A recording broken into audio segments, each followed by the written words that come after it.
প্রধানের কাছে যাইতে পারতাম না, এলসিডিসি তো দূরের কথা, প্রধানের কাছে যাইতে যারা ভোট দিয়ে তৈরি করছে প্রধানের কাছে যাওয়াটা আমার কাছে বহুত কষ্টসাধ্য ছিল। গেলে কথা শুনবো নি, কথা রাখবো নি, কথা কইবো নি, এই ধরনের ব্যবস্থা ছিল। আর আজকে 6 বছর সরকার পরিবর্তন ত্রিপুরা রাজ্যে দেশের প্রধানমন্ত্রী আমাদের সঙ্গে কথা কয়। গত 15 তারিখ দেশের প্রধানমন্ত্রী ভারতবর্ষের 5টা জায়গার 5 জন মহিলার সঙ্গে কথা বলেছেন। কি মহিলা তারা? ভারতবর্ষের সবচাইতে আদিম জনগোষ্ঠী, কম সংখ্যা যারা জনজাতি মা, সেই ধরনের জনজাতি মায়েদের সঙ্গে কথা বলেছেন। কিসের কথা? তারা মোদীজির সরকার থেকে কি কি সুবিধা পেয়েছেন। কেউ ঘর পেয়েছেন, জল পেয়েছেন, কৃষক সম্মান নিধি, কেউ পাট্টা পেয়েছেন, কেউ সেলফ হেল্প গ্রুপের পয়সা দিয়ে নিজের পরিবারকে প্রতিষ্ঠা দিয়েছেন, নিজেদের আজীবিকা, নিজেদের জীবন জীবিকা নির্বাহ করছেন। আনন্দের সঙ্গে, গর্বের সঙ্গে প্রত্যেকটা জনজাতি মা মোদীজির সঙ্গে কথা বলেছেন। ভাবুন, যে পঞ্চায়েতের প্রধানের সঙ্গে কথা বলার অধিকার ছিল না আমাদের কাছে, আজকে দেশের প্রধানমন্ত্রী আমাদের সঙ্গে কথা বলে।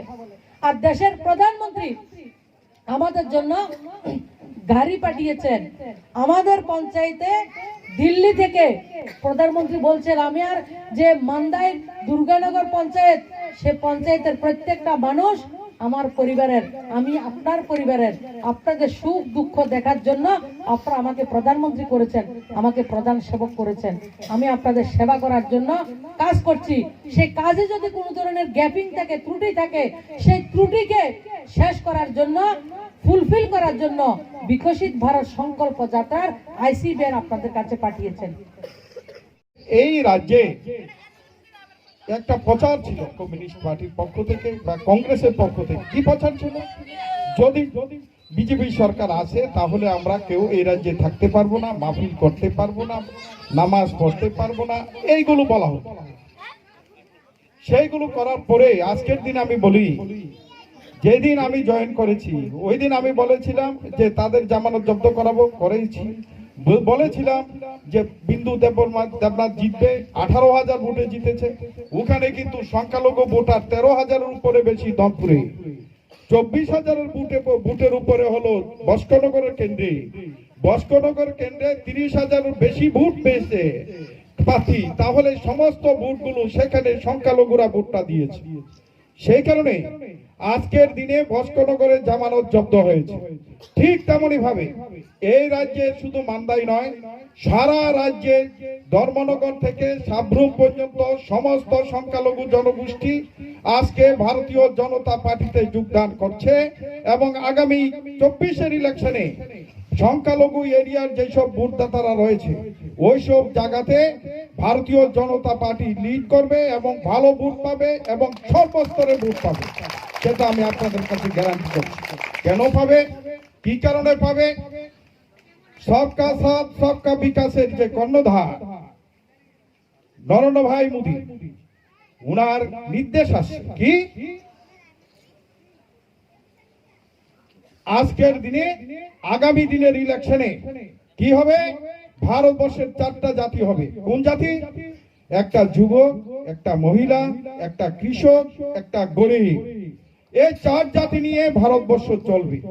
আগে কমিউনিস্ট পার্টি, কংগ্রেস আমাদেরকে দিয়েও বলাতো, আমাকে দিয়ে তো বলাতো, আমি 40 বছর পার্টিটা করেছি, সেখানে বলাতো যে সেটা তো কমিউনিস্ট আমাদের প্রচার কি ছিল যে মুসলমানরা থাকতে পারবে না, এই থাকতে পারবে না, ও থাকতে পারবে না।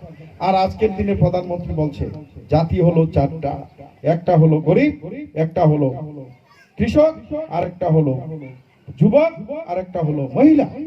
তাহলে কি স্লোগান? ভারতবর্ষে এই জায়গাতে যাচ্ছে, সেই জায়গাতে ভারতবর্ষ অন্তিম ব্যক্তি পর্যন্ত সমস্ত কাজ পৌঁছে যাওয়ার জন্য বিভিন্ন স্কিম সেখানে চলছে। আজকে এই যে স্কিমটা চলছে, 13 কোটি মানুষকে জনসংযোগ দেওয়া হয়েছে জলে, বাড়ি বাড়িতে। ঠিক তেমনি ভাবে পাকা বাড়ি নির্মাণ করেছে, 4 কোটি মানুষকে পাকা বাড়ি দেওয়া হয়েছে। ভারতবর্ষে 11 কোটি কৃষককে 6,000 করে দেওয়া হচ্ছে।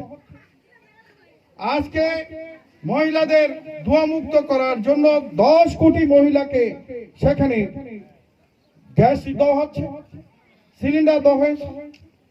সেইগুলো সম্পর্কে আমি বেশি বলবো না, কেন্দ্রীয় মন্ত্রীর অনেক কাজ থাকে, বেশি ভাষণ আমি দেব না।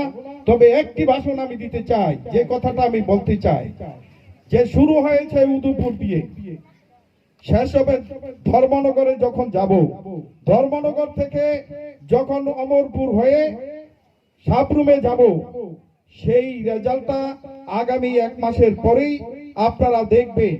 এই রাজ্যের আবহাওয়া পরিবর্তন সেখানে মাইনরিটি সম্প্রদায়ের মতো হবে।